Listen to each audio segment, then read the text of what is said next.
राधे राधे दोस्तों, आज हम सुनेंगे कहानी पिता ने सिखाया बेटी को सबक। सुनंदा अपने पिता की इकलौती बेटी थी। नाम के मुताबिक देखने में भी बहुत सुंदर थी।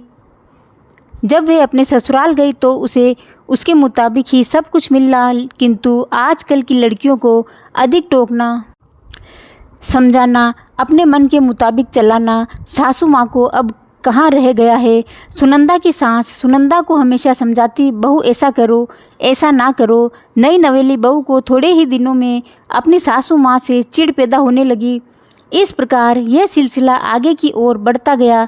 एक दिन सुनंदा के घर कुछ मेहमान आने वाले थे। सासू माँ बोली, बहू आज कुछ अच्छे अच्छे व्यंजन बनाओ और मेहमानों के लिए चाय नाश्ते का इंतज़ाम भी अच्छी तरह होना चाहिए। बस अब क्या था, इतना सुनते ही सुनंदा गुस्से से लाल हो गई। उसने जल भून कर उस दिन तो काम किया, लेकिन उस दिन के बाद सुनंदा ने चाल चलना शुरू किया।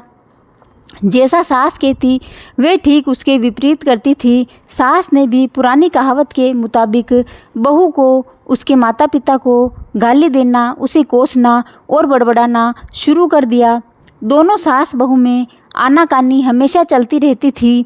एक दिन सुनंदा अपने पिता के घर रोती पीटती चली गई।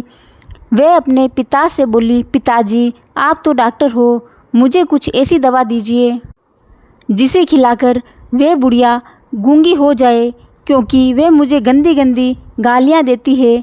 इस पर पिताजी कुछ सोचते हुए बोले, बेटी मेरे पास एक ऐसी दवा है, लेकिन यह कड़वी है, वो आसानी से नहीं खाएगी। इसलिए मैंने एक युक्ति सोची है।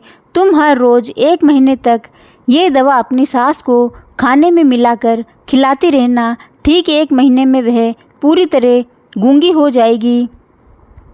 लेकिन हाँ, ये दवा थोड़ी कड़वी है, इसीलिए तुम खाना इतने प्यार से खिलाना कि उसे पता ही ना चले। दवा लेकर सुनंदा खुशी खुशी अपने घर आई और पिता के कहे मुताबिक अपना काम करना शुरू कर दिया। अब सास जो कुछ भी कहती वह उसे मानती और उलटकर जवाब भी नहीं देती, क्योंकि वह जानती थी कि बुढ़िया तो अब महीने भर में गूंगी होने वाली है। बोल ले जितना बोलना है, उसके बाद वे चैन से रहेगी। अब हर रोज़ वे प्यार से चुटकी भर दवा खाना में मिलाकर प्यार से माँ जी को देती थी। माँ भी समझती शायद इसके माता पिता ने इसे समझाया बुझाया है, इसीलिए ये लड़ना झगड़ना बंद कर दिया है। अब माँ जी बहू की खूब प्रशंसा किया करती थी और बहू भी प्रशंसा सुनकर प्यार से बातें किया करती थी। अगर बहू से कुछ गलती भी हो जाती तो भी माफ़ कर देती थी। इस प्रकार महीना आते आते दोनों सास बहू में इतना प्यार बढ़ गया कि बहू अब अपनी सास की आवाज़ को खोना नहीं चाहती थी। एक दिन फिर उसी प्रकार सुनंदा रोती पीटती अपने पिता के पास पहुंची। पिताजी बोले, अब क्या हुआ सुनंदा, बोलो। पिताजी, अब क्या होगा, मेरी सास बहुत अच्छी है, मैं उसकी आवाज़ खोना नहीं चाहती, वह मुझसे प्यार से बात करती है।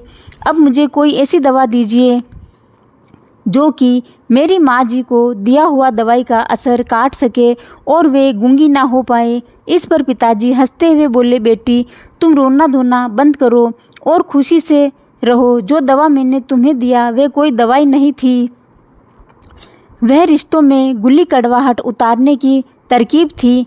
अगर मैं ऐसा नहीं करता तो तुम शायद आज नहीं सुधरी होती। बेटी इस प्रकार यदि तुम अपनी सास के साथ अच्छे से रहोगी तो वह भी तुम्हें अपनी बेटी के समान प्यार करेगी। अब सुनंदा को सारी बातें समझ में आ गई थी। उसने अपनी गलती का एहसास भी हो गया था। वह वापस अपने ससुराल चली आई। इसके बाद दोनों सास बहू प्यार से रहने लगी। उनके बीच स्नेह और अपनापन का भाव आ गया और घर खुशियों से भर गया। धन्यवाद दोस्तों। आपको ये कहानी कैसी लगी? इसे लाइक, शेयर और सब्सक्राइब ज़रूर करें।